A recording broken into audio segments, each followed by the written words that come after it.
حمدا كثيرا طيبا مباركا فيه نحمده ونستعينه ونؤمن به ونتوكل عليه ونعوذ بالله من شرور أنفسنا وسيئات أعمالنا من يهده الله فلا مضل له ومن يضلل فلا هادي له وأشهد أن لا إله إلا الله وحده لا شريك له وأشهد أن محمدا عبده ورسوله أرسله بالهدى ودين الحق ليظهره على الدين كله ولو كره المشركون اللهم صل على محمد وعلى آل محمد كما صليت على إبراهيم وعلى آل إبراهيم إنك حميد مجيد اللهم بارك على محمد وعلى آل محمد كما باركت على إبراهيم وعلى آل إبراهيم إنك حميد مجيد أما بعد فإن خير الحديث كتاب الله وخير الهدي هدي محمد صلى الله عليه وسلم وشر الأمور محدثاتها وكل محدثة بدعة وكل بدعة ضلالة وكل ضلالة في النار أعوذ بالله من الشيطان الرجيم يا أيها الذين آمنوا اتقوا الله حق تقاته ولا تموتن إلا وأنتم مسلمون يا أيها الناس اتقوا ربكم الذي خلقكم من نفس واحدة وخلق منها زوجها وبث منهما رجالا كثيرا ونساء واتقوا الله الذي تساءلون به والأرحام إن الله كان عليكم رقيبا يا أيها الذين آمنوا اتقوا الله وقولوا قولا سديدا يصلح لكم أعمالكم ويغفر لكم ذنوبكم ومن يطع الله ورسوله فقد فاز فوزا عظيما بسم الله الرحمن الرحيم ولا تأكلوا مما لم يذكر اسم الله عليه وإنه لفسق وإن الشياطين ليوحون إلى أوليائهم ليجادلوكم وإن أطعتموهم إنكم لمشركون رب اشرح لي صدري ويسر لي أمري واحلل عقدة من لساني يفقهوا قولي സ്നേഹം നിറഞ്ഞ സത്യവിശ്വാസികളെ വിശ്വാസിനികളെ അല്ലാഹു സുബ്ഹാനഹു വ തആലയെ സൂക്ഷിച്ചുകൊണ്ടും അവൻ്റെ നിർദ്ദേശങ്ങളും നിയമങ്ങളും ജീവിതത്തിൽ പരമാവധി പാലിച്ചും ശ്രദ്ധിച്ചും സൂക്ഷിച്ചും ജീവിക്കുവാൻ പരിശ്രമിക്കണമെന്ന് അർഹതക്കനുസൃതമായി ഓർമ്മപ്പെടുത്തുകയാണ്, വസിയ്യത്ത് ചെയ്യുകയാണ്. ഇത്തഖുല്ലാഹ ഇബാദല്ലാഹ്. ലോകത്ത് ഒരുപാട് മതങ്ങൾ നിലകൊള്ളുന്നുണ്ട്. ആ മതങ്ങളിൽ നിന്ന് ഇസ്ലാമിൻ്റെ ഏറ്റവും വലിയ സവിശേഷതകൾ എണ്ണിയാൽ ഇസ്ലാമിൻ്റെ മാത്രം ഒരു സവിശേഷത എന്ന് പറയാവുന്ന ഒന്നാണ്, ഇസ്ലാം ഒരിക്കലും മതത്തെ പരിഷ്കരിക്കാൻ അനുവദിക്കുന്നില്ല എന്നുള്ളത്. സാധാരണ നമ്മുടെ ഈ കാലഘട്ടത്തിൽ പരിഷ്കരണം എന്നുള്ളത് ഒരു അതിരില്ലാത്ത പോസിറ്റീവ് വാക്കായി, ചിന്തയായി ആളുകൾ മനസ്സിലാക്കുന്നൊരു കാലഘട്ടമാണ്. എല്ലാതും മാറ്റത്തിനും പരിഷ്കരണത്തിനും വിധേയമാകണം എന്ന് സർവമേഖലയെപ്പറ്റിയും മനുഷ്യർ സംസാരിക്കുന്നു. അക്കൂട്ടത്തിൽ മതങ്ങളും മാറ്റത്തിനും പരിഷ്കരണത്തിനും വിധേയമാകണം എന്ന് പറയുന്ന മതാനുയായികളുമുണ്ട്. പക്ഷെ ഇസ്ലാമിനെ സംബന്ധിച്ച് ഇസ്ലാം ഒരു ഘട്ടത്തിലും മാറ്റത്തിനും പരിഷ്കരണത്തിനും അനുവാദം നൽകിയിട്ടില്ല. മാറ്റേണ്ടതും പരിഷ്കരിക്കേണ്ടതും ഓരോ കാലഘട്ടത്തെയും പറ്റി ബോധമില്ലാത്ത മനുഷ്യന്മാർ ഉണ്ടാക്കുന്ന കാര്യങ്ങളിലാണ്. ഈ 2000 നിന്നുകൊണ്ട് ഞാൻ ഒരു നിയമമുണ്ടാക്കുമ്പോൾ, ഒരു 3000 ആകുമ്പോൾ ആ നിയമത്തിന് പ്രസക്തി നഷ്ടപ്പെടും. കാരണം എന്താ? എൻ്റെ ദീർഘവീക്ഷണവും ഉൾക്കാഴ്ചയുമൊക്കെ എൻ്റെ സാമൂഹികാന്തരീക്ഷത്തിൻ്റെ അപ്പുറത്തേക്ക്, ഞാൻ വായിച്ചതും പഠിച്ചതും ചിന്തിച്ചതുമായൊരു ലോകത്തിൻ്റെ അപ്പുറത്തേക്ക് പ്രവേശിക്കാൻ സാധ്യമല്ല. ആ കാലഘട്ടത്തിൽ എൻ്റെ ചിന്തകൾക്കപ്പുറമുള്ള സാമൂഹികാന്തരീക്ഷം സ്ഥിതി കൊള്ളുമ്പോൾ മനോഗതികളും പ്രത്യയശാസ്ത്രങ്ങളും ജീവിത വീക്ഷണങ്ങളുമൊക്കെ നിലകൊള്ളുമ്പോൾ എൻ്റെ നിയമങ്ങൾ, എൻ്റെ നിർദ്ദേശങ്ങൾ കാലഹരണപ്പെട്ടു പോകും. സ്വാഭാവികമായിട്ടും ഞാൻ ഉണ്ടാക്കിയ നിയമം പരിഷ്കരിക്കപ്പെടണം, മാറ്റത്തിന് വിധേയമാകണം. ഇങ്ങനെയല്ല അള്ളാഹുവിൻ്റെ ദീനിനെ പറ്റി നമ്മൾ മനസ്സിലാക്കേണ്ടത്. എല്ലാ കാലഘട്ടത്തിലെയും ജനങ്ങളെ ഉൾക്കൊള്ളുന്ന, എല്ലാ കാലഘട്ടത്തിൻ്റെയും തുടിപ്പുകളും താളങ്ങളും കൃത്യമായിട്ടറിയുന്ന മനുഷ്യൻ പുരോഗമിച്ചാൽ അവൻ്റെ പുരോഗമനത്തെ അടിസ്ഥാനമാക്കിയിട്ടുള്ള നിയമങ്ങളും നിർദ്ദേശങ്ങളും എന്താണ് എന്ന് കൃത്യമായിട്ട് അറിയുന്ന റബ്ബ് സുബ്ഹാനഹു തആലയാണ് ഇസ്ലാം ഉണ്ടാക്കിയത്, ഇസ്ലാമിൻ്റെ നിയമനിർദ്ദേശങ്ങൾ ഉണ്ടാക്കിയത്. അള്ളാഹുവാണ് ശാരിഅ്. ഈ ശരീഅത്തിനെ നമുക്ക് നൽകിയത് റബ്ബ് സുബ്ഹാനഹു തആലയാണ്. ആ റബ്ബ് സുബ്ഹാനഹു തആല ആ മതത്തെ പരിഷ്കരിക്കാൻ അനുവദിച്ചിട്ടില്ല. റസൂലുള്ളാഹി സ്വല്ലല്ലാഹു അലൈഹി വസല്ലം കൃത്യമായിട്ട് ഖണ്ഡിതമായിട്ട് റസൂലുള്ള പറഞ്ഞു, മൻ അഹ്ദസ ഫീ അംരിനാ ഹാദാ മാ ലൈസ ഫീഹി ഫഹുവ റദ്ദുൻ. ആരെങ്കിലും നമ്മുടെ കൽപ്പനയില്ലാതെ, നമ്മുടെ അനുവാദമില്ലാതെ ആരെങ്കിലും ഈ കാര്യത്തിൽ, മതത്തിൻ്റെ കാര്യത്തിൽ പുതുതായി എന്തെങ്കിലും ഉണ്ടാക്കി കഴിഞ്ഞാൽ, പുതിയ കാര്യങ്ങൾ എന്തെങ്കിലും ഉണ്ടാക്കി കഴിഞ്ഞാൽ ഫഹുവ റദ്ദുൻ, അത് റദ്ദ് ചെയ്യപ്പെടും, അത് സ്വീകാര്യമല്ല. വീണ്ടും റസൂലുള്ള പറഞ്ഞു, കുല്ലിംരിഇൻ ലൈസ അലൈഹി അംറുനാ ഫഹുവ റദ്ദുൻ. നമ്മുടെ ഈ അമ്രിൽ, നമ്മുടെ ഈ കാര്യത്തിൽ എന്തു പുതിയതുണ്ടാക്കിയിട്ടുണ്ടോ, മതത്തിൽ എന്തു പുതിയതുണ്ടാക്കിയിട്ടുണ്ടോ അത് തള്ളണം, അത് ഒഴിവാക്കണം, അത് പരിഷ്കരണത്തിന് അനുവദിക്കാൻ പാടില്ല എന്ന് റസൂലുള്ളാഹി സ്വല്ലല്ലാഹു അലൈഹി വസല്ലം തന്നെ പഠിപ്പിക്കുക. അപ്പോൾ ഇസ്ലാമിനെ പരിഷ്കരിക്കുക എന്നത് ഇസ്ലാം വിരുദ്ധമായ കാര്യമാണ്. ഇസ്ലാമിൽ മാറ്റത്തിന്, ഇസ്ലാമിൻ്റെ നിയമങ്ങളെയും നിർദ്ദേശങ്ങളെയും വിധേയമാക്കുക എന്നുള്ളത് ഇസ്ലാം അനുവദിക്കാത്ത പാപമാണ്, ഇസ്ലാം സമ്മതിക്കാത്ത പാപമായിട്ടാണ് നമ്മൾ മനസ്സിലാക്കേണ്ടത്. പക്ഷെ കാലഘട്ടം അനുസരിച്ച് ജനങ്ങളെല്ലാം എല്ലാത്തിലും മാറ്റം വേണം, പരിഷ്കാരം വേണം എന്ന് പറയുമ്പോൾ ആ മാറ്റവും പരിഷ്കാരവും യോജിക്കാത്ത മേഖലകൾ കൂടിയുണ്ട് മനുഷ്യൻ്റെ ജീവിതത്തിൽ. അതാണ് അവൻ്റെ ദീൻ എന്ന് മനസ്സിലാക്കുക എന്നുള്ളത് ഇസ്ലാം മുസ്ലിമിനോട് പറയുന്ന കാര്യമാണ്. ഞാൻ പറയുന്നത് ഇത് ഇസ്ലാമിൻ്റെ അടിസ്ഥാനമാണ്. ഈ അടിസ്ഥാനം ഒരു സ്ഥലത്ത് സമ്മതിക്കുമ്പോൾ തന്നെ, ലോകത്ത് ഒരു മുസ്ലിമിന് അഭിപ്രായമില്ലല്ലോ, ലോകത്തൊരു മുസ്ലിം അഭിപ്രായത്തിൽ ഇസ്ലാം ഇങ്ങനെ പരിഷ്കരിക്കണം, കാലഘട്ടത്തിനനുസരിച്ച് ഇസ്ലാമിനെ മാറ്റിക്കൊണ്ടിരിക്കണം. 5 വഖത്ത് നിസ്കാരാണെങ്കിൽ മനുഷ്യൻ ബിസിയായ ഈ കാലത്ത് അത് മെല്ലെ മെല്ലെ 2-ലേക്കോ 1-ലേക്കൊക്കെ ആക്കി മാറ്റണം. ഇങ്ങനെ ചിന്തിക്കാൻ ആർക്കും, മുസ്ലിം സൊസൈറ്റിയിൽ ആർക്കും താല്പര്യമില്ലല്ലോ. 30 ദിവസത്തെ നോമ്പാണെങ്കിൽ അത് കാലഘട്ടത്തിനനുസരിച്ച് പരിഷ്കരിക്കണം. എന്നിട്ടൊരു ഇടവിട്ട് ഒരു 15 ദിവസം, ഒരു ദിവസം നോമ്പാണെങ്കിൽ ഒരു ദിവസം നോമ്പില്ലാത്തത്, പിന്നെയും കുറേയും കൂടി നമ്മൾ ബിസി ആയി കഴിഞ്ഞാൽ നമുക്കത് ഹോളിഡേയ്സിൽ എടുക്കാവുന്ന, റമളാനിലെ ഹോളിഡേയ്സിൽ മാത്രം എടുക്കാവുന്ന നോമ്പായിട്ട് അതിനെ പരിഷ്കരിക്കണം. ഇങ്ങനെ ആർക്കും അഭിപ്രായമില്ലല്ലോ. എന്താ ഈ അഭിപ്രായം ഇല്ലാത്തത്? ഈ അഭിപ്രായമില്ലാത്തതിൻ്റെ കാരണം മതത്തെ തൊടാൻ, പരിഷ്കരണവുമായി ബന്ധപ്പെട്ട ചിന്തയുമായി മതത്തെ തൊടാൻ പാടില്ല എന്നത് മുസ്ലിങ്ങളെല്ലാം സമ്മതിക്കുന്നു. വളരെ കുറഞ്ഞ വിഭാഗങ്ങൾ മാത്രമാണ് പരിഷ്കരിക്കണം, മാറ്റണം, തിരുത്തണം, ഇസ്ലാമിനെ പോലും തിരുത്തണം എന്നഭിപ്രായപ്പെടുന്ന വളരെ ചെറിയ ആളുകളാണ്. അവരെ നമ്മൾ മുസ്ലിം വൃത്തത്തിൽ കാണുന്നുമില്ല. ഞാൻ പറയുന്നത് ഈ യാഥാർത്ഥ്യം നിലനിൽക്കെ ഒരു അടിസ്ഥാനപരമായിട്ടുള്ള ഒരു നിയമമുണ്ട് ഇസ്ലാമിൻ്റെത്. മതത്തിൽ പുതിയത് എന്ന ചിന്തയില്ല. റസൂലുള്ളാഹി സ്വല്ലല്ലാഹു അലൈഹി വസല്ലമ പഠിപ്പിക്കാത്ത ഒന്നിനെ മതത്തിലേക്ക് കൊണ്ടുവരാൻ പാടില്ല. അങ്ങനെ മതത്തിലേക്ക് കൊണ്ടുവന്നാൽ അത് മഹാപാപമായിട്ടാണ് ഗണിക്കുക.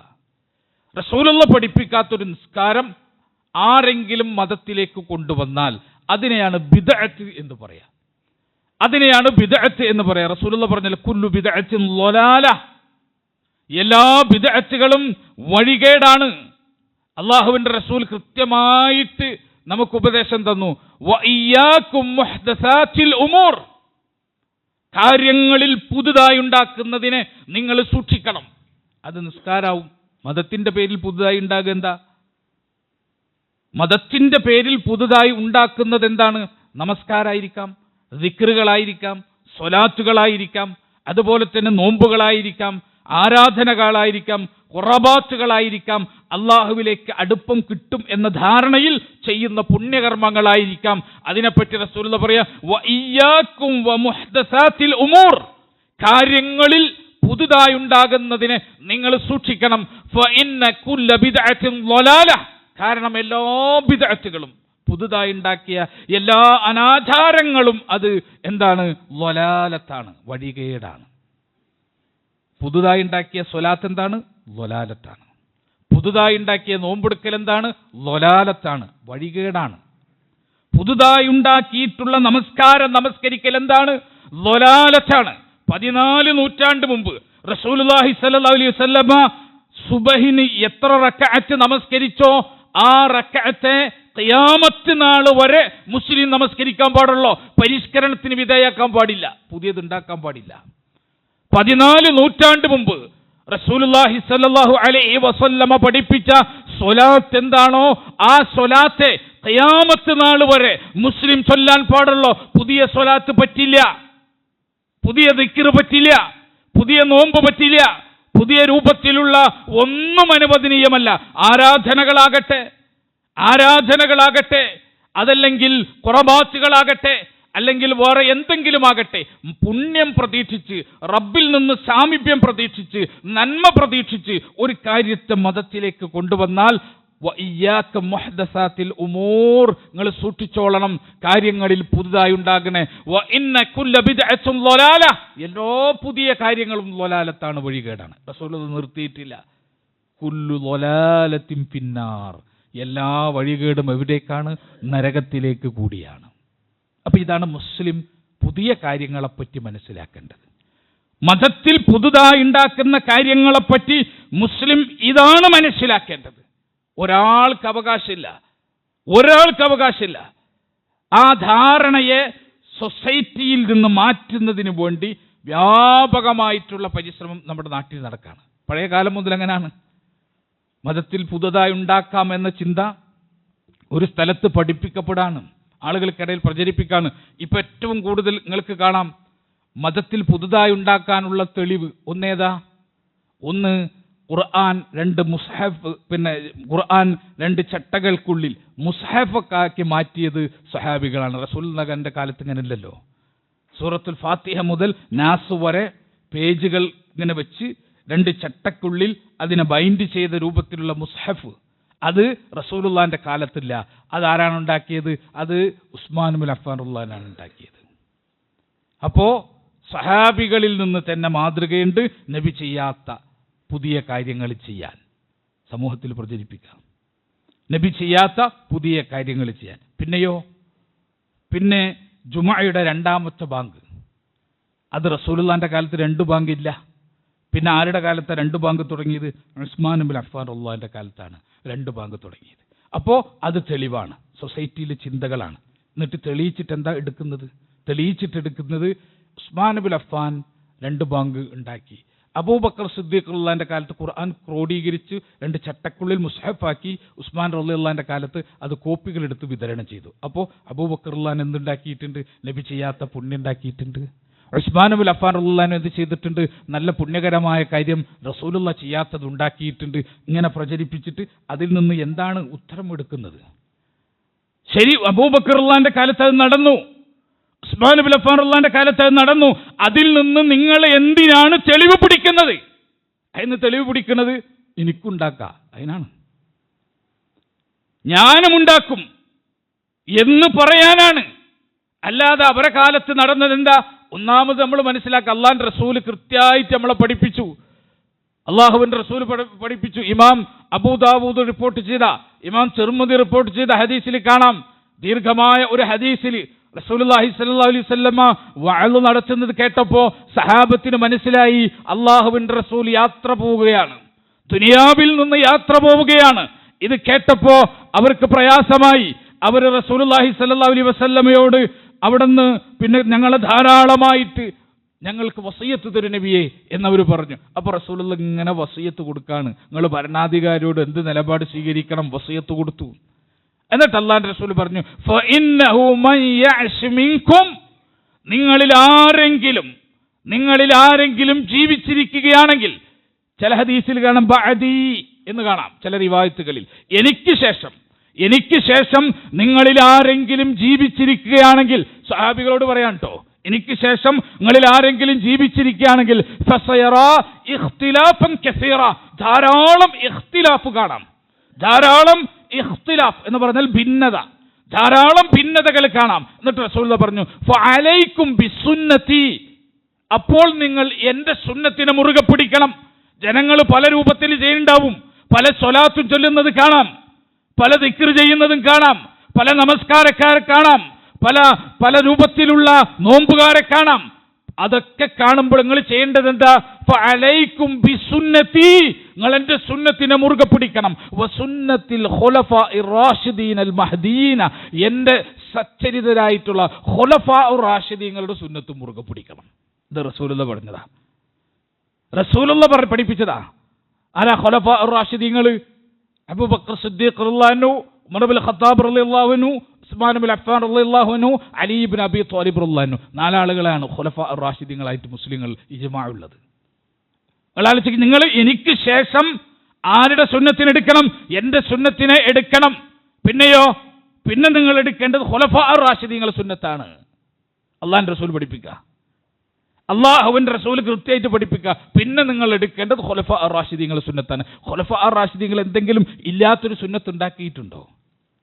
ഈ 2 കാര്യം ഇന്ന് പുതിയ മതത്തിൽ പുതിയതുണ്ടാക്കാം എന്നതിന് തെളിവെടുക്കുന്ന ആളുകൾ, ആ ആളുകൾ മനസ്സിലാക്കണം, ഈ 2 കാര്യവും അസ്ലുള്ള കാര്യമാണ്, സുന്നത്തിൽ അസ്ലുള്ള കാര്യമാണ്. എന്താ സുന്നത്തിൽ അസ്ലുള്ള കാര്യം? റസൂലുള്ളാഹി സ്വല്ലല്ലാഹു അലൈഹി വസല്ലമയുടെ കാലത്ത് തന്നെ ഖുർആൻ ക്രോഡീകരിക്കപ്പെട്ടിട്ടുണ്ട്. സൂറത്തുൽ ഫാത്തിഹ എത്രാമത്തെ അധ്യായമാണ് ജിബ്രീൽ അലൈഹിസ്സലാം റസൂലുള്ളാഹിക്ക് പറഞ്ഞു കൊടുത്തിട്ടുണ്ട്.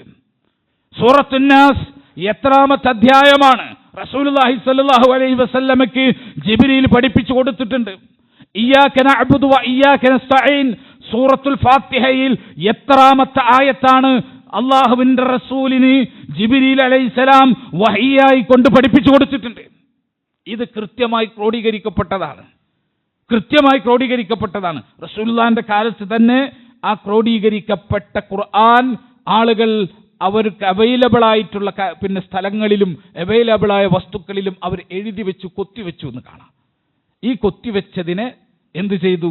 ഈ എഴുതി വെച്ചതിനെ അള്ളാഹു റസൂലുള്ളാഹിക്ക് ഓർഡറായി പഠിപ്പിച്ചു കൊടുത്ത ഖുർആൻ അവതരിപ്പിച്ചത് അങ്ങനെയാണല്ലോ. ആദ്യത്തെ ആയത്തല്ല, ആദ്യം വഹി ഇറങ്ങിയ ആയത്തല്ല ആദ്യത്തെ അധ്യായത്തിലായത്ത്, മറിച്ച് ആദ്യം ഇറങ്ങിയത് ഇഖ്റ ബിസ്മി റബ്ബിക്കല്ലദീ ഖലഖ്, ഇതാണ് റസൂലുള്ളാഹിക്ക് വഹി വന്നത്. പക്ഷേ ഖുർആൻ മറിച്ച് നോക്കിയാൽ ആദ്യം തുടങ്ങുന്നത് ഇഖ്റ ബിസ്മി റബ്ബി അല്ല, ആദ്യം തുടങ്ങുക അൽഹംദുലില്ലാഹി റബ്ബിൽ ആലമീൻ, സൂറത്തുൽ ഫാത്തിഹ ആണ് തുടങ്ങുക, ആദ്യം തുടങ്ങുന്നതാണ്. ഈ ഓർഡർ ആര് തീരുമാനിച്ചു? ചില ആളുകൾ വിചാരിച്ചിരിക്കുന്ന ഈ ഓർഡർ സഹാബികൾ ഉണ്ടാക്കിയെന്നാണ്. ഈ ഓർഡർ റസൂലുള്ളാഹി ഉണ്ടാക്കിയതാണ്. ഈ ഓർഡർ റസൂലുള്ളാഹി സ്വല്ലല്ലാഹു അലൈഹി വസല്ലമയ്ക്ക് വഹയിലൂടെ അള്ളാഹു പഠിപ്പിച്ചതാണ്. അവസാനത്തെ റമളാനിൽ കാണാം, റസൂലുള്ളാഹി വഫാത്താകുന്നതിന്റെ അവസാനത്തെ റമളാനിൽ, എല്ലാ റമളാനിലും ജിബ്രീൽ വരും, എന്നിട്ട് ഖുർആൻ ആദ്യം മുതൽ അവസാനം വരെ ഓതി കൊടുക്കും. അവസാനത്തെ റമളാനിൽ 2 തവണ ജിബ്രീൽ വന്നു, റസൂലുള്ളാഹിക്ക് ആദ്യം മുതൽ അവസാനം വരെ ഓതി കൊടുത്തു. റസൂലുള്ളാഹി ആദ്യം മുതൽ അവസാനം വരെ ഓതി തീർത്തു. ഖത്തം തീർക്കുമല്ലോ റസൂലുള്ളാഹിന്റെ കാലത്ത് സ്വഹാബികൾ. എനിക്ക് ഖത്തം തീർക്കാൻ പറ്റും നബിയെ എന്ന് പറഞ്ഞു വന്ന സ്വഹാബികളോട് റസൂലുള്ളാഹി സ്വല്ലല്ലാഹു അലൈഹി വസല്ലം ഓർഡർ ഇല്ലാത്ത ഖുർആൻ ഓതി ഖത്തം തീർക്കാനല്ല പറഞ്ഞത്, കൃത്യമായ ഓർഡർ ഉണ്ട്. ആ ഓർഡർ അവർ തൊലികളിൽ, മരത്തിന്റെ തൊലികളിലും മൃഗങ്ങളുടെ തൊലികളിലും അവർ അന്നത്തെ എഴുത്തുപകരണങ്ങളിൽ അവർ എഴുതി വെച്ചിരുന്നു. ആ എഴുതി വെച്ചതിനെ 2 ചട്ടക്കുള്ളിലാക്കുകയാണ് അബൂബക്കർ റളിയല്ലാഹു ചെയ്തത്. അല്ലാതെ ഒരു അസ്ലില്ലാത്ത കാര്യമല്ല, ഒരു അസ്ലുമില്ലാത്ത കാര്യമല്ല ആ ചെയ്തത്. 2 ചട്ടക്കുള്ളിൽ അതിനൊരു മുസ്ഹഫാക്കി മാറ്റാണ് ആര് ചെയ്തത്? അബൂബക്കർ റളിയല്ലാഹു ചെയ്തത്. അത് ചെയ്തത് ചെറിയ പണിയല്ല, മറിച്ച് അന്ന് ഖുർആൻ മനപ്പാടമുള്ള മുഴുവൻ ആളുകളെയും അത് ഏൽപ്പിക്കപ്പെട്ട ഖുർആൻ ക്രോഡീകരണത്തിന് ഏൽപ്പിക്കപ്പെട്ടത് സയ്യിദ് ഇബ്നു സാബിത്ത് റളിയല്ലാഹു അൻഹു അദ്ദേഹത്തിനാണ് ഏൽപ്പിച്ച്. അദ്ദേഹം എന്ത് ചെയ്തു? അത് മുഴുവൻ ഖാരിഈങ്ങളെ അടുത്ത് പോയിട്ട് ഈ എഴുതി വെച്ചതിനെ പറ്റിയിട്ട് അവരുടെ മനപ്പാഠം മുഴുവൻ പരിശോധിച്ചു. കിട്ടാവുന്ന രൂപത്തിൽ അതിൻ്റെ എല്ലാം അതിനെ അളക്കാനും അരിക്കാനുമുള്ള എല്ലാ മാനദണ്ഡങ്ങളും വെച്ച് അദ്ദേഹം അന്ന് അത് അദ്ദേഹത്തിന് അവൈലബിളായ മാർഗങ്ങൾ മുഴുവൻ അന്വേഷിച്ചിട്ടാണ് അത് ക്രോഡീകരിച്ചത്. ആ ക്രോഡീകരിച്ച കോപ്പി ഹഫ്സാറുള്ളാന്റെ കാലത്ത് അഫ്സറുള്ളാന്റെ കയ്യിലായിരുന്നു.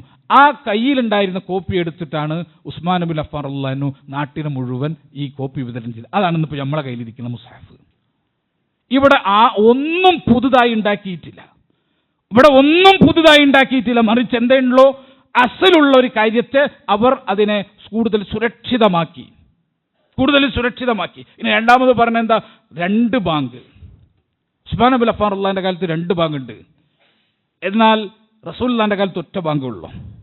അതുകൊണ്ട് സ്വഹാബികൾ ബിദ്അത്ത് ഉണ്ടാക്കിയിരുന്നു എന്നതിന് തെളിവാ. നിങ്ങൾ ആലോചിക്കുക എന്താ അവിടെ സംഭവിച്ചത്. ആ ചരിത്രം എടുത്ത് നോക്കിയാൽ തന്നെ നമുക്ക് മനസ്സിലാവും. ആ ചരിത്രം നമ്മൾ പരിശോധിച്ചാൽ മനസ്സിലാക്കും. ഉസ്മാൻ റളിയല്ലാഹുവിന്റെ കാലത്ത് ആദ്യത്തെ ബാങ്ക് കൊടുത്തത് എവിടുന്ന? പള്ളിയിൽ നിന്നായിരുന്നില്ല. മറിച്ച് സൗറ എന്ന് പറയുന്ന മാർക്കറ്റിൽ നിന്ന്, സൂഖിൽ നിന്നാണ് ആദ്യത്തെ ബാങ്ക് കൊടുത്തത്. ആദ്യത്തെ ബാങ്ക്. രണ്ടാമത്തെ ബാങ്ക് പള്ളിയിൽ നിന്ന് കൊടുത്തു. എന്ന് പറഞ്ഞാൽ ഒഫീഷ്യലായ ബാങ്ക് പള്ളിയിൽ നിന്ന് കൊടുത്തു, അൺഒഫീഷ്യലായ ഒരു ബാങ്ക് സൗറ എന്ന് പറഞ്ഞ ചന്തപ്പുരയിൽ നിന്ന്, മാർക്കറ്റിൽ നിന്ന്, സൂഖിൽ നിന്ന് കൊടുത്തു. എന്തിനത് കൊടുത്തത്? പള്ളിയിൽ നിന്ന് കൊടുക്കുമ്പോൾ വിപുലമായി ആളുകൾക്ക് അറിയാവുന്ന രൂപത്തിൽ അതിൻ്റെ ശബ്ദം എത്തൂല. അന്നത്തെ സമയത്ത് മാർക്കറ്റ് വിപുലായിരുന്നു. ആളുകൾക്ക് ജുമുഅ തുടങ്ങുന്നത് അറിയിക്കാൻ ഒരു അലാം എന്ന രൂപത്തിലാണ് ഈ മാർക്കറ്റിൽ വെച്ചിട്ട് ബാങ്ക് ഒരാൾ കൊടുക്കും. അത് കഴിഞ്ഞ് അല്പസമയം കഴിഞ്ഞാൽ ഒഫീഷ്യൽ ബാങ്ക് കൊടുക്കും. അപ്പോൾ ആളുകൾക്ക് മാർക്കറ്റിലത്തെ ഈ ബാങ്ക് കേട്ട ആൾക്കാർക്ക് മനസ്സിലാകാം, ജുമുഅ തുടങ്ങാൻ സമയമായിട്ടുണ്ട്, വേഗം റെഡി ആയിക്കോ, തയ്യാറായിക്കോ എന്ന് മനസ്സിലാക്കാൻ വേണ്ടിയിട്ട് ഒരു ബാങ്ക് കൊടുത്തു. അതൊരു ഇബാദത്തായിട്ട് ചെയ്തതുമല്ല, റസൂലുള്ള പഠിപ്പിക്കാത്ത ഒരു ഓർഡർ ഇബാദത്തിൽ ഉണ്ടാക്കി ചെയ്തതല്ല, മറിച്ച് ഈ ഒരു ഉദ്ദേശത്തിന് ചെയ്തതാണ്. ഇനിയിപ്പോൾ ചെയ്താൽ തന്നെ ആരാണ്? ഉസ്മാൻ ബിൻ അഫ്ഫാൻ റളിയല്ലാഹു ഉസ്മാൻ ബിൻ അഫ്ഫാൻ റളിയല്ലാഹു അൻഹു വസുന്നത്തിൽ ഖുലഫാഇർ റാഷിദീന അൽ മഹ്ദിയീൻ. നിങ്ങൾ എനിക്ക് ശേഷം മുറുകെ പിടിക്കേണ്ട സുന്നത്ത് ആരുടേതാണ്? എൻ്റെ സുന്നത്തിന് ശേഷം നിങ്ങൾ ചേർത്ത് പിടിക്കേണ്ട സുന്നത്ത് ഖുലഫാഉർ റാഷിദീങ്ങളുടെ സുന്നത്താണ്. അത് എടുത്തു വെച്ചിട്ട് നാട്ടിലെ ഓരോ മൊയിലാരും ഇരുന്നിട്ട് അവർക്ക് ഇഷ്ടമുള്ള സലാത്ത് അടിച്ചുണ്ടാക്കാണ്, അവനക്ക് ഇഷ്ടമുള്ള ദിക്ർ ഉണ്ടാക്കാണ്, അവനക്ക് ഇഷ്ടമുള്ള റുഖിയകൾ ഉണ്ടാക്കാണ്, അവനക്ക് ഇഷ്ടമുള്ള പ്രാർത്ഥനകൾ ഉണ്ടാക്കാണ്. ഓരോരുത്തർക്കും ഇഷ്ടമുള്ള നമസ്കാരവും നോമ്പുമൊക്കെ നമ്മുടെ രാജ്യത്ത് വ്യാപകമായിട്ട് ഈ പൗരോഹിത്യം നിർമ്മിക്കുന്നതിന് തെളിവെന്താ? ഖുലഫാഉർ റാഷിദീങ്ങൾ ചെയ്തു. ഖുലഫാഉർ റാഷിദീങ്ങൾ ചെയ്താൽ നിനക്ക് ചെയ്യാൻ അവിടെ തെളിയാവോ? നിനക്ക് ചെയ്യാനുള്ള തെളിവാ ഇവിടെ? അല്ലെങ്കിൽ കാണാം സൊസൈറ്റിയിൽ പറയുന്ന കഥ, ഉമർ റളിയല്ലാഹുവിന്റെ കാലഘട്ടത്തിൽ ആണ് തറാവീഹ് നമസ്കാരം ജമാഅത്താക്കിയത്. തറാവീഹ് നമസ്കാരം ജമാഅത്തായി നമസ്കരിച്ചത് ഉമർ റളിയല്ലാഹുവിന്റെ കാലത്താണ്. അതുകൊണ്ട് ഉമർ റളിയല്ലാഹുവിന് മുമ്പ് ആരും അത് ചെയ്തിട്ടില്ല എന്ന് പറയും. അപ്പോൾ ഉമർ റളിയല്ലാഹു ബിദ്അത്ത് ഉണ്ടാക്കി. അപ്പോൾ ബിദ്അത്ത് ഉണ്ടാക്കാം, തെളിവാ. നമ്മൾ പറഞ്ഞു ഒന്നാമത്തെ കാര്യം എന്താ? ഖുലഫാഉർ റാഷിദീങ്ങളുടെ സുന്നത്താണ്. ആ സുന്നത്ത് എടുത്തു വെച്ചിട്ട് നാട്ടിലുള്ള ഏത് അണ്ടനും അടകോടനും ഇസ്ലാമിൽ ഇങ്ങനെ പുതിയ ദിക്റും സ്വലാത്തും ഉണ്ടാക്കാനുള്ള തെളിവാക്കി കൊണ്ടു നടക്കാൻ പറ്റൂല. പിന്നെ ഉമർ റളിയല്ലാഹുവിന്റെ കാലത്ത് സംഭവിച്ചത് എന്താ? ഉമർ റളിയല്ലാഹുവിന്റെ ഭരണകാലത്ത് ജനങ്ങളെല്ലാം ഉമർ റളിയല്ലാഹുവിന്റെ പള്ളിയിൽ വരുമ്പോൾ ജനങ്ങൾ കുറച്ചാളുകൾ അവിടെ ജമാഅത്ത്, തറാവീഹിന്റെ ജമാഅത്ത്, വേറെ സ്ഥലത്ത് വേറെ കുറച്ചാൾക്കാർ ജമാഅത്ത്, കുറച്ചാൾക്കാർ പിന്നിൽ ജമാഅത്ത്, ഇങ്ങനെ പല പല ജമാഅത്തായിട്ട് ജനങ്ങൾ പള്ളിയിൽ നിസ്കരിക്കുന്നു. ഉമർ റളിയല്ലാഹു പറഞ്ഞു, എന്തിനാണ് ഇങ്ങനെ പല പല സംഘങ്ങളായിട്ട് നിസ്കരിക്കണം? ഒറ്റ ഇമാമിൻ്റെ കീഴിൽ ജനങ്ങളെ എല്ലാം പള്ളിയിൽ ഒരുമിപ്പിച്ച് നമസ്കരിച്ചൂടെ എന്ന് അദ്ദേഹം ഓർഡർ കൊടുത്തു. അതിൻ്റെ അടിസ്ഥാനത്തിൽ പള്ളിയിൽ എന്ത് ചെയ്തു? ഒരു ഇമാമും ജനങ്ങളിങ്ങനെ കൂട്ടം കൂട്ടായിട്ട് നിസ്കരിക്കുന്ന ഏർപ്പാട് ഉണ്ടായില്ല. ഉമർ റളിയല്ലാഹു ഇത് കണ്ടപ്പോൾ അദ്ദേഹം പറഞ്ഞു, നിഅമത്തിൽ ബിദ്അത്തു ഹിയ, ഇത് എത്ര നല്ല ബിദ്അത്താണ് എന്ന് പറഞ്ഞു. അവിടെ ബിദ്അത്ത് എന്ന് പറഞ്ഞ ഉദ്ദേശം എന്താ? അവിടെ ബിദ്അത്ത് എന്നാൽ ലുഗയായിട്ടുള്ള അർത്ഥമാണ്, ഭാഷാപരമായ ഒരു അർത്ഥമാണ് അതിനുള്ളൂ. ഇത് നല്ല ഏർപ്പാട് എന്ന് പറയുന്ന ഒരു ഭാഷാപരമായിട്ടുള്ള ഒരു അർത്ഥേ അതിനുള്ളൂ. ഇനി ആ കാര്യം തന്നെ നമ്മൾ ആലോചിച്ച് നോക്കുക. ജനങ്ങളൊന്നും തറാവീഹിനെ പറ്റി അറിയില്ല. ഇസ്ലാം മതത്തിൽ തറാവീഹ് എന്നൊരു നിസ്കാരമില്ല. അങ്ങനെ ഉമറുല്ലാഹിന് കണ്ടെത്തിയതാണ് തറാവീഹ് എന്ന് പറയാൻ പറ്റുമോ? റസൂലുള്ളാഹിക്ക് തറാവീഹ് അറിയില്ല. അബൂബക്കർ സിദ്ദീഖിൻ റളിയല്ലാഹുവിന്റെ കാലത്ത് തറാവീഹ് നിസ്കാരം എന്താണെന്ന് അറിയില്ല. ഉമർ റളിയല്ലാഹു ഗവേഷണം ചെയ്ത് കണ്ടെത്തിയിട്ട് ഒരു ആരാധന ഉണ്ടാക്കി തറാവീഹ് നമസ്കാരം, എന്നിട്ട് ജനങ്ങളെ കൊണ്ട് ഇമാമും മഅ്മൂമായിട്ട് നിസ്കരിപ്പിച്ചു. ഇങ്ങനാണോ തറാവീഹ് ഉണ്ടായത്? റസൂലുള്ളാഹിന്റെ കാലത്ത് റസൂലുള്ള പഠിപ്പിച്ച നിസ്കാരം എന്ന് മാത്രമല്ല, റസൂലുള്ളാഹി സ്വല്ലല്ലാഹു അലൈഹി വസല്ലമ 3 ദിവസം തുടർച്ചയായിട്ട് ജമാഅത്തായിട്ട് പള്ളിയിൽ വെച്ച് നിസ്കരിച്ചു. 3 ദിവസം റസൂൽ നിസ്കരിച്ചു. ഹദീസ് ഗ്രന്ഥങ്ങളിൽ കാണാം. 4-ാമത്തെ ദിവസം ജനങ്ങൾ കാത്തിരുന്നു. 1-ാമത്തെ ദിവസം കുറച്ച് ആൾക്കാരുണ്ടായുള്ളൂ. റസൂലുള്ള പള്ളിയിൽ ഇമാമാകുന്നു, ജനങ്ങളെല്ലാം പുറകിൽ നിന്ന് നിസ്കരിക്കുന്നു. 2-ാമത്തെ ദിവസമായപ്പോൾ ആളുകൾ കൂടി കേട്ടറിഞ്ഞു. ഇന്നലെ തലേ ദിവസം നിസ്കരിച്ചവർ പറഞ്ഞു, ഇന്നലെ റസൂലുള്ള പള്ളിയിലുണ്ടായി, ഞങ്ങൾ ദീർഘമായിട്ട് തറാവീഹ് നമസ്കാരം റസൂലുള്ളാഹിന്റെ പുറകിൽ നിന്ന് നിസ്കരിച്ചു എന്ന് മൗത്ത് പബ്ലിസിറ്റി വന്നപ്പോൾ ആളുകൾ കൂടി. 3-ാമത്തെ ദിവസം പള്ളി നിറഞ്ഞ് പുറത്തേക്ക് പോയി, ആളുകൾ ധാരാളമായി. 4-ാമത്തെ ദിവസം ആളുകൾ അതിനേക്കാൾ അധികമായി, ജനങ്ങൾ കാത്തിരിക്കന്നെ റസൂലുള്ള വന്നില്ല. എന്തേ നബിയെ വരാഞ്ഞത് എന്ന് അന്വേഷിച്ചപ്പോൾ റസൂലുള്ളാഹി സ്വല്ലല്ലാഹു അലൈഹി വസല്ലം പറഞ്ഞു, അള്ളാഹു ഇത് ഫറലാക്കുമോ എന്ന് ഞാൻ ഭയപ്പെടുന്നു. അന്ന് റസൂലുള്ള ഇത് പള്ളിയിൽ വെച്ച് ജമാഅത്തായി നിസ്കരിക്കുന്നത് ഒഴിവാക്കി. അബൂബക്കർ സിദ്ദീഖ് റളിയല്ലാഹുവിന്റെ കാലത്ത് ഇത് 2-ാമത് തുടർന്നില്ല. ഉമർ ബിൻ ഖത്താബ് റളിയല്ലാഹുവിന്റെ കാലത്ത് എന്ത് ചെയ്തു? അത് തുടർന്നു. ഇനി റസൂലുള്ള വഫാത്തായി, ഇനി വഹീ വരില്ല, അതുകൊണ്ട് ഇത് ഫറലാക്കൂല. റസൂലുള്ള ഭയപ്പെട്ടത് എന്താ? അള്ളാഹു ഇതെങ്ങാനും ഇതിന്റെ സൗന്ദര്യം ഇത് കണ്ടിട്ട് ഇത് വാജിബാണെന്ന് പറഞ്ഞാൽ ഉമ്മത്തിന് ഇത് താങ്ങാൻ പറ്റൂലല്ലോ. അതുകൊണ്ട് റസൂലുള്ളാഹി സ്വല്ലല്ലാഹു അലൈഹി വസല്ലം അത് ഭയപ്പെട്ടിട്ടാണ് വരാഞ്ഞെന്ന് നബി പഠിപ്പിച്ചു. ഇതിന് അസ്ലുണ്ട്, ഈ നിസ്കാരത്തിന് അസ്ലുണ്ട്, ഈ നിസ്കാരം ജമാഅത്തും ഇമാമായി നടത്തുന്നതിന് അസ്ലുണ്ട്, ഈ നിസ്കാരം പള്ളിയിൽ വെച്ചിട്ട് ജമാഅത്ത് സംഘടിപ്പിക്കുന്നതിനും അസ്ലുണ്ട്. ആ അസ്ലിൽ നിന്നാണ് ഉമറുല്ലാഹി എന്ത് ചെയ്തത്? ഉണ്ടാക്കിയത്. അല്ലാതെ സ്വയം ഗവേഷണം ചെയ്തുണ്ടാക്കിയതല്ല. എന്നാൽ നാരിയ സ്വലാത്ത് എങ്ങനെ ഉണ്ടായത്? കെഞ്ച് സ്വലാത്ത് എങ്ങനെ ഉണ്ടായത്? താജ് സ്വലാത്ത് എങ്ങനെ ഉണ്ടായത്? നമ്മുടെ നാട്ടിൽ പഠിപ്പിക്കുന്ന ഇബ്രാഹിമി സ്വലാത്ത് അല്ലാത്ത ബാക്കി സ്വലാത്തുകൾ എങ്ങനെ ഉണ്ടായത്? ഓരോരുത്തരും അവനവന് തോന്നുന്ന സ്വലാത്തുകൾ ഉണ്ടാക്കുന്നു, ആളുകളെ പഠിപ്പിക്കുന്നു. ആ സ്വലാത്തിന് പുണ്യവും അവൻ തന്നെ പ്രഖ്യാപിക്കുന്നു. അല്ലാഹുവിന്റെ റസൂലല്ല, അവൻ തന്നെ പ്രഖ്യാപിച്ചു, അവൻ തന്നെ തീരുമാനിച്ചു, അവൻ തന്നെ അത് കൊണ്ടു നടന്നു. അതുകൊണ്ട് ബിദ്അത്ത് എന്നുള്ളത് ഗുരുതരമായിട്ട് കാണണം. ബിദ്അത്തിന് ന്യായം പറയുന്ന ആളുകൾ സഹാബത്തിന്റെ പണി, സഹാബത്തിന്റെ പ്രവർത്തനം, സഹാബത്തിന്റെ ചര്യകൾ അത് കാണിച്ചു വെച്ചിട്ട് എനിക്കും ബിദ്അത്ത് ഉണ്ടാക്കാം എന്ന് പറഞ്ഞാൽ സഹാബികൾ ഒരു ബിദ്അത്ത് ഉണ്ടാക്കിയിട്ടില്ല, ഒരു അസ്ലിനെ പുനർജീവിപ്പിക്കുകയാണ് ചെയ്തത്. എല്ലാ കാര്യത്തിലും അസ്ലിനെ പുനർജീവിപ്പിക്കാൻ ചെയ്തത്. മാത്രമല്ല അവർ അത്തരം പുനർജീവിപ്പിച്ചാൽ അതിനെ സ്വീകരിക്കണം. അതുകൊണ്ടാണ് പിന്നെ ഇജ്മാ ഉള്ള കാര്യങ്ങളാണിത്. ഇത് ഇജ്മാ ഉള്ള കാര്യമാണ്. ഖുർആൻ ക്രോഡീകരിച്ചതായാലും ശരി, അതുപോലെ തന്നെ ഈ തറാവീഹ് നമസ്കരിക്കുന്നതായാലും ശരി, അതെന്താണ്? ഇജ്മാ ഉള്ള കാര്യമാണ്. ഇജ്മാഇന്റെ പ്രത്യേകത എന്താ? ഇജ്മാ ഏകോപിക്ക, എല്ലാവരും ഒരുപോലെ അതിനെ അംഗീകരിക്കുക. ഇതിനാണ് ഇജ്മാ എന്ന് പറയാം. സഹാബികൾ മുഴുവൻ അംഗീകരിച്ചു ഒരു കാര്യം. അങ്ങനെ അംഗീകരിച്ചാൽ അതിന്റെ അവസ്ഥ എന്താ? ഇബ്നു മാജ, ഇമാം തുർമുദി 2 മുഹദ്ദിസുകൾ ഉദ്ധരിച്ച ഹദീസിൽ കാണാം, ഇന്നല്ലാഹ ലാ യജ്മഉ ഉമ്മതി അലാ ളലാലത്തിൻ. ഇന്നല്ലാഹ നിശ്ചയമായിട്ടും അല്ലാഹു ലാ യജ്മഉ ഉമ്മതി, എൻ്റെ ഉമ്മത്തിനെ ഏകോപിപ്പിക്കില്ല, ഒരുമിച്ച് ചേർക്കില്ല. അലാ ളലാലത്തിൻ, ലൊലാലത്തിൽ വഴികേടിൽ ഉമ്മത്ത് എന്താവൂല, ഒരുമിച്ച്. മുസ്ലിം സൊസൈറ്റി ഒന്നടങ്കം അഭിപ്രായ വ്യത്യാസമില്ലാതെ ഒരു കാര്യം അംഗീകരിച്ചാൽ അത് ലൊലാലത്തല്ല. ഇന്നും നമ്മൾ മനസ്സിലാക്കി, ഇന്നും മുസ്ലിം സൊസൈറ്റിയിൽ ഒരു വിഭാഗത്തിന് പോലും എതിർപ്പില്ലാതെ ഒരു കാര്യം അംഗീകരിച്ചാൽ അത് ലൊലാലത്തല്ല, അത് ഹിദായത്താണ്, സന്മാർഗാണ്. അങ്ങനെ സന്മാർഗത്തിലെ അള്ളാഹു അങ്ങനെ ഒരുമിപ്പിക്കൂ. അല്ലെങ്കിൽ ഏതെങ്കിലും ഒരു കൊച്ചു വിഭാഗം അതിനെ എതിർക്കാൻ ഈ ഉമ്മത്തിൽ അള്ളാഹ് ഇറക്കും. അള്ളാഹ് അങ്ങനെ ഇറക്കിയിട്ടില്ലെങ്കിൽ അത് ലൊലാലത്തല്ല.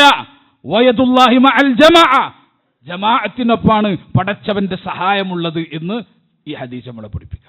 അപ്പോൾ ഇത് ഖുർആൻ ക്രോഡീകരണം സ്വഹാബത്തിന്റെ ഇജ്മാ, നമ്മളെപ്പോലത്തെ ആൾക്കാർ കൂടിയല്ല, സ്വഹാബികൾ മുഴുവൻ അംഗീകരിച്ച കാര്യം.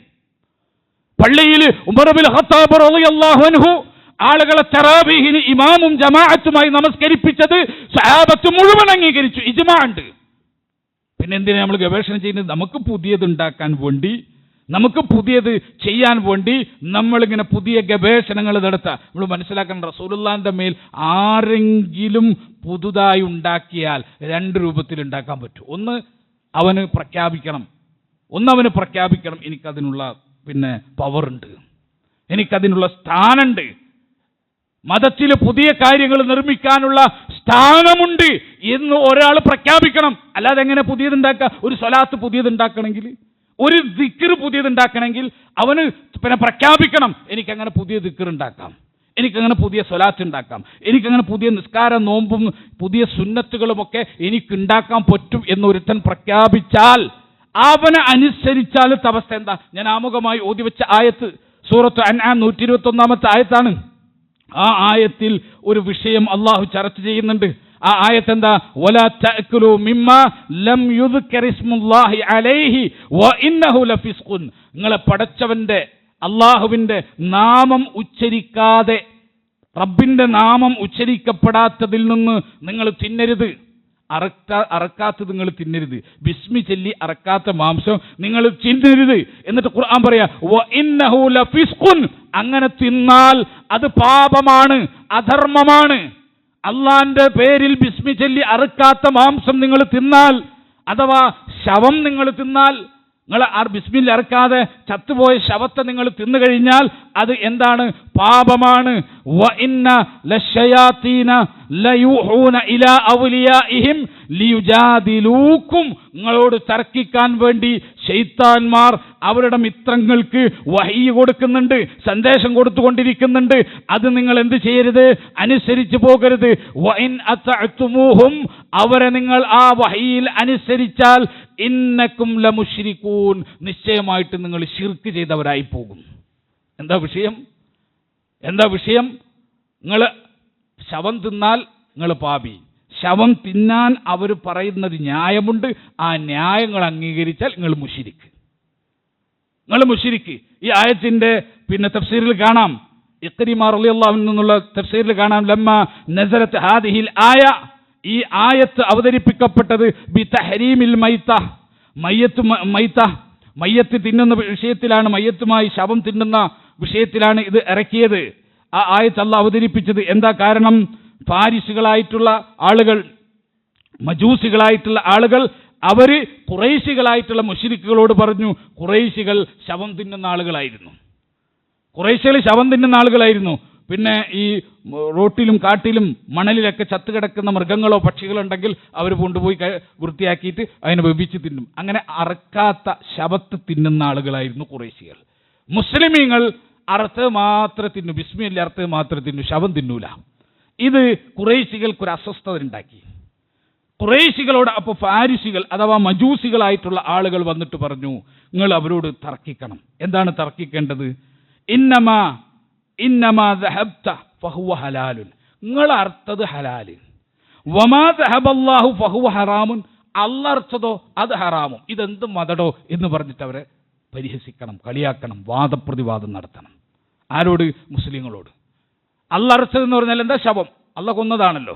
നിങ്ങൾ അർത്ഥാൽ അഥവാ നിങ്ങൾ കൊന്നാൽ അത് ഹലാല്, അല്ലാഹ് കൊന്നാലോ ഹറാമ്. ഇങ്ങനെ നിങ്ങൾ തർക്കിക്കണം എന്ന് പറഞ്ഞു. അങ്ങനെ മുസ്ലിമീങ്ങളോട് ഖുറൈശികളായ മുശ്രിക്കുകൾ വന്നിട്ട് തർക്കിക്കാൻ തുടങ്ങി. ഈ മജൂസികളുടെ വാദം കേട്ടിട്ട് തർക്കിക്കാൻ തുടങ്ങി.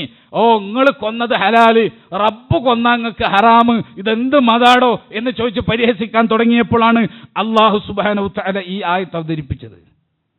നിങ്ങൾ ശവം തിന്നാൽ അത് പാപേ ആകുള്ളൂ. ശവം തിന്നാൻ ഹലാലും ഹറാമും തീരുമാനിക്കാനുള്ള അവകാശം വകവെച്ചു കൊടുക്കലാണ്. ഈ ന്യായം സ്വീകരിച്ചാൽ ഒരാൾക്ക് അയാൾക്ക് ഇഷ്ടമുള്ളത് ഹലാലാക്കാനും അയാൾക്ക് ഇഷ്ടമുള്ളത് ഹറാമാക്കാനുമുള്ള അവകാശം വകവെച്ചു കൊടുക്കലാണ് ഇതുകൊണ്ട് സംഭവിക്കുന്നത്. അങ്ങനെ നിങ്ങൾ ചെയ്താൽ ആ ശവം തീറ്റയുണ്ടല്ലോ, അതിലൂടെ നിങ്ങൾ മുശ്രിക്കായിട്ട് മാറും. ഇത് നമ്മൾ പഠിപ്പിച്ചു. മതത്തിൽ ഒരാൾക്ക് പുതിയതുണ്ടാക്കാൻ, മതത്തിൻ്റെ അയാൾക്കൊന്ന് പണിയാൻ അവകാശം ഉണ്ടെന്ന് വിചാരിച്ചു കഴിഞ്ഞാൽ നമ്മൾ മുശ്രിക്കായിട്ടാണ് തീരുക. മറ്റേത് ഒരാൾ ഉണ്ടാക്കിയ സ്വലാത്ത് ചൊല്ലിയാലോ, ഒരാൾ സ്വയം സൃഷ്ടിച്ച ദിക്ർ ചൊല്ലിയാലോ അത് അധർമ്മേ ആവുള്ളൂ, തെറ്റേ ആവുള്ളൂ. പക്ഷെ അദ്ദേഹത്തിന് അതിനുള്ള അവകാശമുണ്ട് എന്ന് വിചാരിച്ചു കഴിഞ്ഞാൽ നമ്മൾ മുശ്രിക്കായി പോകും. ഹലാലും ഹറാമും ഉണ്ടാക്കാനുള്ള അവകാശം ആർക്ക് മാത്രമുള്ള? പടച്ചവന് മാത്രമുള്ള. അതുകൊണ്ട് നിങ്ങൾ ശ്രദ്ധിക്കുക. എല്ലാ ന്യായങ്ങളും പറഞ്ഞ് ശൈത്താന്മാർ അള്ളാന്റെ റസൂല് പഠിപ്പിക്കാത്ത കാര്യങ്ങൾ നമ്മളെ കൊണ്ട് ചെയ്യിപ്പിക്കാൻ ശ്രമിക്കും. നമ്മൾ തീരുമാനിക്കണം, സന്മാർഗം കാണിക്കാൻ വന്നതാണ് റസൂലുള്ള. ആ സന്മാർഗം കണ്ടു പഠിച്ചവരാണ് സഹാബികൾ.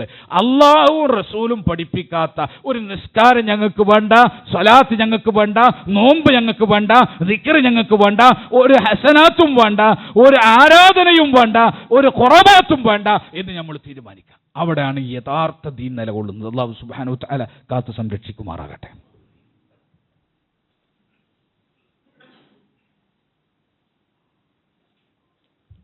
അൽഹംദുലില്ലാഹ് ഹംദൻ കസീറൻ ത്വയ്യിബൻ മുബാറകൻ ഫീഹി വസ്സലാത്തു വസ്സലാമു അലാ ഖാതമിൽ അംബിയാഇ വൽ മുർസലീൻ നബിയ്യിനൽ ഹബീബി മുഹമ്മദിൻ വഅലാ ആലിഹി വസഹ്ബിഹി അജ്മഈൻ.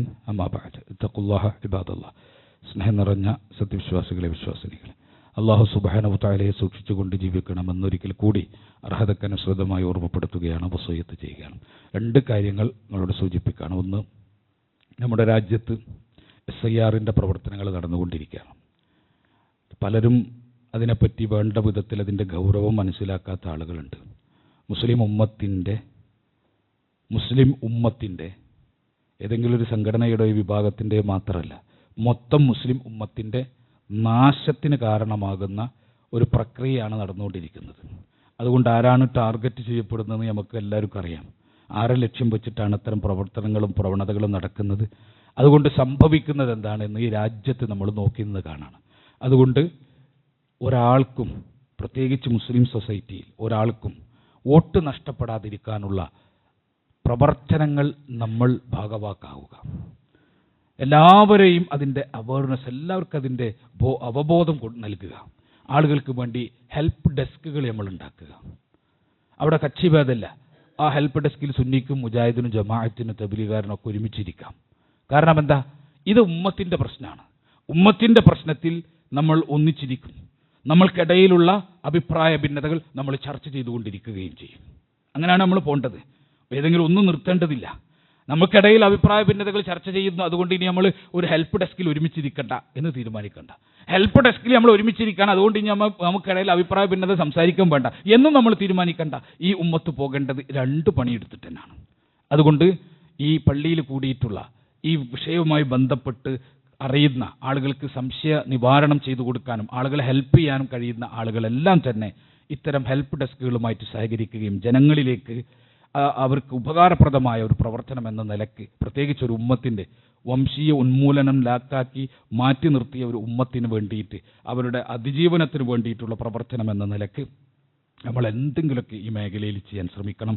അങ്ങനെ മാറി നമ്മുടെ ഫോമുകളൊക്കെ പൂരിപ്പിക്കപ്പെട്ടു, നമുക്കിന് പ്രശ്നമൊന്നുമില്ല എന്ന് വിചാരിക്കരുത്. ഇതിനെപ്പറ്റി കാര്യമായിട്ട് അറിയാത്ത, ഇത് ചെയ്യാനറിയാത്ത പല ആളുകളും എന്നാൽ പിന്നെ അതവിടെ എടുക്കട്ടെ എന്ന് വിചാരിച്ചിരിക്കുകയാണ്. ഇത് കേവലം വോട്ട് ചെയ്യാനുള്ള അവസരം മാത്രമല്ല, ഇതിൻ്റെ പുറകിൽ പൗരത്വത്തെ വരെ സ്വാധീനിക്കാനുള്ള സാധ്യതയുണ്ട് എന്ന് നമ്മൾ മനസ്സിലാക്കിക്കൊണ്ട് അവരെ ബോധവൽക്കരിച്ച് അവരെ ഹെൽപ്പ് ചെയ്ത് ഫോം പൂരിപ്പിക്കാൻ അറിയാത്ത ആളുകൾക്ക് വേണ്ടി ഒരു ഹെൽപ്പ് ഡെസ്ക് ഇട്ടിട്ട് ഒരു പ്രദേശത്ത് നമുക്ക് ഇരുന്നിട്ട് ആളുകളെ മുഴുവൻ വിളിച്ചു വരുത്തി മുസ്ലിങ്ങളെയും അമുസ്ലിങ്ങളെയും എല്ലാ മനുഷ്യരെയും ഹെൽപ്പ് ചെയ്യുന്ന ഒരവസ്ഥ, അതിനുള്ള വളരെ ചുരുങ്ങിയ ദിവസങ്ങളാണ് ബാക്കിയുള്ളത്. നിങ്ങളെല്ലാം അത്തരം കാര്യങ്ങൾ ശ്രദ്ധിക്കണം എന്ന് ഓർമ്മപ്പെടുത്താം. രണ്ടാമത്തെ കാര്യം, പള്ളിയിൽ ഇപ്പം നിറഞ്ഞിട്ടുണ്ട്. പക്ഷേ ഇമാം ഖുതുബയ്ക്ക് കയറുമ്പോൾ പലപ്പോഴും ഒരു ഹാഫാണ് ഇവിടെ ഉണ്ടാവാറ്. ചില ആളുകൾ ഇവിടെ സ്ഥലമുണ്ടെങ്കിലും മുകളിലേക്ക് കയറി പോവുകയും ചെയ്യും. അവർ നേരെ മുകളിൽ പോയിരിക്കും, താഴെ സ്ഥലമുണ്ടോ ഇല്ലയെന്ന് നോക്കൂല. സൊഫുകൾ ഏറ്റവും ബാക്കിലേക്കാണ്. മുകളിൽ സൊഫ് എന്ന് പറഞ്ഞാൽ താഴത്തെ സൊഫിൻ്റെ ബാക്കിലുള്ള സൊഫായിട്ടാണ് കണക്കാക്കപ്പെടുക. സൊഫ് ഏറ്റവും പുറകിലേക്ക് പോകുന്തോറും പുരുഷന്മാരെ സംബന്ധിച്ച് അതിൻ്റെ പ്രതിഫലം നഷ്ടപ്പെട്ടുകൊണ്ടേയിരിക്കും. പ്രത്യേകിച്ച് റസൂലുള്ളാഹി സ്വല്ലല്ലാഹു അലൈഹി വസല്ലം എന്ന റിപ്പോർട്ടിൽ കാണാം, ഇമാം ബുഖാരി അബൂ ഹുറൈറ റളിയല്ലാഹു അൻഹു ഉദ്ധരിച്ച ഹദീസിൽ കാണാം, ഇദാ കാന യൗമുൽ ജുമുഅത്തി വഖഫത്തിൽ മലായികത്തു അലാ ബാബിൽ മസ്ജിദ്. ജുമുഅയുടെ ദിവസം മലക്കുകൾ മസ്ജിദിൻ്റെ പള്ളിൻ്റെ വാതിലിൻ്റെ അവിടെ വന്ന് നിൽക്കും. മലക്കുകൾ അവിടെ ഉണ്ടാവും. പള്ളിൻ്റെ വാതിലിൻ്റെ അവിടെ മലക്കുകൾ ഉണ്ടാകും. യക്തുബൂനൽ അവ്വല ഫൽ അവ്വല, ആദ്യം വരുന്നവരെ, അവ്വല ഫൽ അവ്വല, ആദ്യം വരുന്നവരെ പേരുകൾ മലക്കുകൾ ഗ്രന്ഥങ്ങളിൽ രേഖപ്പെടുത്തും. ഗ്രന്ഥങ്ങളിൽ രേഖപ്പെടുത്തും. അവർക്കുള്ള പ്രതിഫലത്തെപ്പറ്റി പറഞ്ഞു, വമസലുൽ മുഹജ്ജിരി കമസലില്ലദീ യുഹ്ദി ബദ്നതൻ. ആദ്യം വരുന്നവൻ ഒരു ഒട്ടകത്തെ അറുത്ത് ദാനം ചെയ്തതിന്റെ കൂലിയാണ് ഏറ്റവും ആദ്യം വരുന്നവന്. സുമ്മ കല്ലദീ യുഹ്ദി ബഖറതൻ. പിന്നീട് വരുന്നവന് ഒരു പശുവിനെ അറുത്ത് ദാനം ചെയ്തതിന്റെ കൂലിയാണ്. സുമ്മ കബിഷൻ. പിന്നീട് ആടിനെ അറുത്തവന്റെ കൂലിയാണ്. സുമ്മ ദജാജത്തൻ. പിന്നീട് കോഴി അറുത്തവന്റെ കൂലിയാണ്. സുമ്മ ബൈളത്തൻ. പിന്നീട് കോഴിമുട്ട ദാനം ചെയ്തവന്റെ കൂലിയാണ്. എന്ന് പറഞ്ഞാൽ ആദ്യം വരുന്നവന്, ശേഷം വരുന്നവന്, അങ്ങനെ എത്രയോ ശേഷക്കാരുണ്ടോ അവർക്ക് കൂലി കുറഞ്ഞുകൊണ്ടേ ഇരിക്കും എന്ന് റസൂലുള്ളാഹി സ്വല്ലല്ലാഹു അലൈഹി വസല്ലം പഠിപ്പിക്കണം. അപ്പോൾ ആദ്യം വരുന്നവരുടെ പേരുകൾ മലക്കുകൾ ആ ഗ്രന്ഥങ്ങളിൽ പ്രതിഫലത്തോടു കൂടി രേഖപ്പെടുത്തും. എന്നിട്ടോ ഫഇദാ ഖറജൽ ഇമാം പുറപ്പെട്ടാൽ എന്ന് പറഞ്ഞാൽ ഇമാം മിമ്പറിൽ കയറി കഴിഞ്ഞാൽ തവൗ സുഹുഫുഹും, അവരുടെ സുഹുഫുകൾ, അവരുടെ ഏടുകൾ, അവരുടെ ഗ്രന്ഥങ്ങൾ അവർ പൂട്ടിവെക്കും. വയസ്തമിഊന ദിക്ർ, എന്നിട്ട് അവർ ഖുതുബ കേൾക്കാനിരിക്കും, ദിക്ർ ശ്രദ്ധിക്കാനിരിക്കും. പിന്നെ വരുന്നവരുടെ പേരുകൾ അവരുടെ ഗ്രന്ഥങ്ങളിൽ രേഖപ്പെടുത്തൂലാണ്. പിന്നെ വരുന്നവരുടെ പേരുകൾ അവരുടെ ഗ്രന്ഥങ്ങളിൽ, മലായികത്തുകളുടെ പേരുകൾ ഗ്രന്ഥങ്ങളിൽ ആരും ആ പ്രതിഫലവും പേരുണ്ടാവൂല. ആ പ്രതിഫലവും പേരാണ് പരലോകത്ത് ഏറ്റവും കൂലി നൽകുന്ന കാര്യം. നമ്മളിൽ പല ആളുകളും അനാവശ്യമാണ് വൈകുന്നത്. ചില ആളുകളുടെ ശബ്ദം പുറത്തുനിന്ന് കേൾക്കാറുണ്ട്. ഇമാം മിമ്പറിൽ കയറുന്നതിൻ്റെ ഏതാനും സെക്കൻഡുകൾക്ക് മുമ്പ് തന്നെ, അല്ലെങ്കിൽ മിനിറ്റിന് മുമ്പ് തന്നെ പുറത്ത് ആളുകൾ സംസാരിക്കുന്നു, ഇമാം മിമ്പറിൽ കയറുന്നു, അവരതിന് ശേഷം കടന്നു വരുന്നു. അവർക്ക് ആ പ്രതിഫലം ലഭിക്കേണ്ടതായിരുന്നു. പക്ഷേ ലഭിക്കാത്ത വിധത്തിൽ അതിനെ വളരെ അനാവശ്യമായിട്ട് ഉള്ള കാര്യങ്ങളിൽ ഏർപ്പെട്ട് ഒരു ഉദാസീനമായ മനോഭാവത്തോടു കൂടി അതിനെ കൊണ്ടുപോവാണ്. അതുകൊണ്ട് ശ്രദ്ധിക്കണമെന്ന് ഓർമ്മപ്പെടുത്താൻ അള്ളാഹു സുബ്ഹാനഹു വതആല ഇത്തരം സൽക്കർമ്മങ്ങളിൽ വീഴ്ച വരാതെ അള്ളാഹുവിൻ്റെ പ്രതിഫലം സമ്പൂർണ്ണമായി ലഭിക്കാനുള്ള തൗഫീഖ് നമുക്കെല്ലാം നൽകി അനുഗ്രഹിക്കുമാറാകട്ടെ.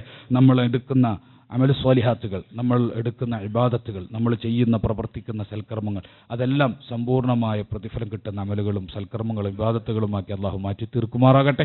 നമ്മിൽ വന്നുപോയ തെറ്റുകളും കുറ്റങ്ങളും പാപങ്ങളും ഒന്നൊഴിയാതെ റബ്ബ് സുബ്ഹാനഹു വതആല നമുക്ക് വിട്ടുപുറത്ത് മാപ്പാക്കി തിരുമാറാകട്ടെ. ബിദ്അത്തുകളിൽ നിന്ന് മാറി നിന്ന് കൃത്യമായി സുന്നത്തുകൾ മാത്രം പാലിച്ച് ജീവിക്കാൻ അള്ളാഹു നമുക്ക് തൗഫീഖ് നൽകി അനുഗ്രഹിക്കുമാറാകട്ടെ. സകല പാപങ്ങളിൽ നിന്ന് മാറി നിൽക്കാനുള്ള തൗഫീഖ് അള്ളാഹു നമുക്ക് നൽകി അനുഗ്രഹിക്കുമാറാകട്ടെ. റബ്ബ് സുബ്ഹാനഹു വതആല ഇഷ്ടപ്പെട്ട, തൃപ്തിപ്പെട്ട, അനുഗ്രഹിച്ച മാർഗത്തിൽ ജീവിക്കാനും മരിക്കാനും ഉയർത്തെഴുന്നേൽക്കാനുമുള്ള തൗഫീഖ് നമുക്കെല്ലാം നൽകി അനുഗ്രഹിക്കുമാറാകട്ടെ. അല്ലാഹു സുബ്ഹാനഹു വതആല നമ്മളെ കുടുംബത്തോടു കൂടി അവൻ്റെ ജന്നാത്തുൽ ഫിർദൗസിൽ പ്രവേശിപ്പിക്കുമാറാകട്ടെ. അല്ലാഹുമ്മ ഗ്ഫിർ ലിൽ മുഅ്മിനീന വൽ മുഅ്മിനാത്ത് വൽ മുസ്ലിമീന വൽ മുസ്ലിമാത്ത് അൽ അഹ്യാഇ മിൻഹും വൽ അംവാത്ത് ഇന്നക മുജീബു ദഅവാതി യാ ഖാദിയൽ ഹാജാത്ത്. റബ്ബനാ ലാ തുസിഗ് ഖുലൂബനാ ബഅദ ഇദ് ഹദൈതനാ വഹബ് ലനാ മിൻ ലദുൻക റഹ്മ ഇന്നക അൻതൽ വഹാബ്. റബ്ബനാ ആതിനാ ഫിദ് ദുനിയ ഹസന വഫിൽ ആഖിറതി حسنة وقنا عذاب النار. ربنا تقبل منا إنك أنت السميع العليم وتب علينا إنك أنت التواب الرحيم. آمين آمين برحمتك يا أرحم الراحمين. وآخر دعوانا الحمد لله رب العالمين والصلاة والسلام على خاتم الأنبياء والمرسلين.